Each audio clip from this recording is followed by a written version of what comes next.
नमस्कार माझ्या बालमित्रांनो, कसे आहात? मजेत आहात ना? ज्ञानेश्वरी विद्या मंदिरामध्ये माझ्या सर्व लहान मोठ्या विद्यार्थी मित्र मैत्रिणी यांचं स्वागत आहे. मुलांनो, तुम्ही आतापर्यंत आपल्या ज्ञानेश्वरी विद्या मंदिराला सबस्क्राईब केलं नाही का? लगेच सबस्क्राईब करून घ्या व सबस्क्राईब समोर जे नोटिफिकेशन आहे त्याला हिट करा, जेणेकरून आपल्या चॅनलवरती अपलोड होणारे नवनवीन व्हिडिओ तुम्हाला पाहायला मिळतील. तर आज आपण पाहणार आहोत डॉक्टर बाबासाहेब आंबेडकर यांच्याविषयीचं भाषण. तर लक्षपूर्वक हे भाषण ऐका आणि मुलांनो, हे भाषण अतिशय सोप्या भाषेत आहे. तर हे भाषण तुम्ही तुमच्या वहीमध्ये लिहून घ्या, याचा तुम्हाला शाळेतल्या स्पर्धेमध्ये नक्की उपयोग होईल. चला सुरू करू भाषणाला. नमस्कार मित्रांनो, तुम्हा सर्वांचे मनपूर्वक स्वागत आहे. मी माझ्या भाषणाची सुरुवात मान्यवर संचालक, शिक्षक, सदस्य आणि उपस्थित माझ्या प्रिय मित्रांना अभिवादन करून करतो.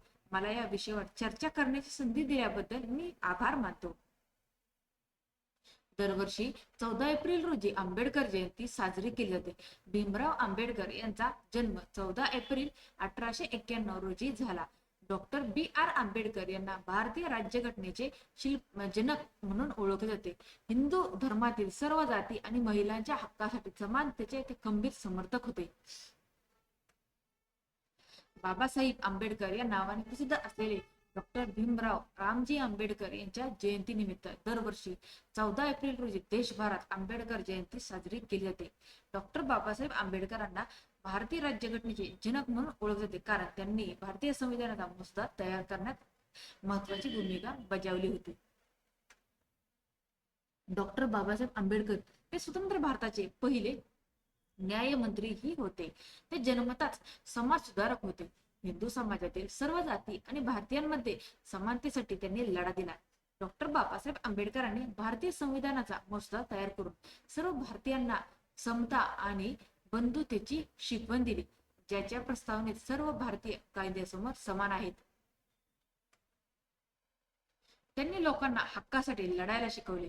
त्यांनी जातीविरोधी चळवळ, दलित बौद्ध चळवळ इत्यादी अनेक चळवळी केली. बाबासाहेब आंबेडकर यांना त्यांच्या जयंतीनिमित्त भारताचे राष्ट्रपती, पंतप्रधान आणि जनता डॉक्टर डॉक्टर बाबासाहेब आंबेडकरांचा विचारांचा प्रचार आणि प्रसार करण्यासाठी शाळा, महाविद्यालयांसारख्या शैक्षणिक संस्थांमध्ये अनेक चर्चासत्रे आयोजित केली जातात. खालच्या जातीतील असल्याने त्यांना अनेक कठीण परिस्थितीत जगावे लागले. डॉक्टर बाबासाहेब आंबेडकर हे समतेचे आणि समाज सुधारणेचे प्रतीक म्हणून ओळखले जातात. देशाचे पहिले न्यायमंत्री झाल्यानंतर आणि भारतीय राज्यघटनेच्या लेखनाच्या माध्यमातून सर्वांना समान संधी उपलब्ध करून देण्यासाठी झटत त्यांनी भविष्य बदलून टाकले. Doctor B.R. आंबेडकर यांनी मुंबई गव्हर्नमेंट लॉ स्कूलचे संचालक म्हणून 2 वर्षे काम केले.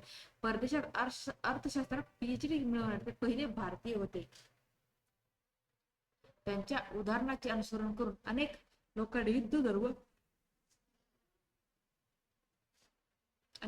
हिंदू धर्म सोडला आणि बौद्ध धर्म स्वीकारला, कारण बौद्ध धर्म लोकांना जातीमध्ये विभागत नाही. दलितांसारख्या सर्व वंचित आणि गरिबीने पिचलेल्या खालच्या जातीचे ते नेते होते. भारतीय सुधारणांमध्ये त्यांच्या अनुकरणीय कार्यासाठी त्यांना 1990 मध्ये भारतरत्न पुरस्काराने सन्मानित करण्यात आले. डॉक्टर बाबासाहेब आंबेडकर हे समतेचे प्रतीक आणि मानवी हक्कांचे प्रणेते आहेत. त्यांचे कार्य आणि कल्पना लोकांच्या मनावर प्रभाव टाकत आहेत. त्यांची भविष्याची दृष्टी आणि त्यांचे विचार आजही लागू आहेत. माझे 2 शब्द ऐकण्यासाठी तुमचा मौल्यवान वेळ दिल्याबद्दल तुमचे खूप खूप आभार. मी माझे बोलणे संपवतो. धन्यवाद. तर अशा प्रकारे डॉक्टर बाबासाहेब आंबेडकर यांच्याविषयीचं भाषण संपलेले.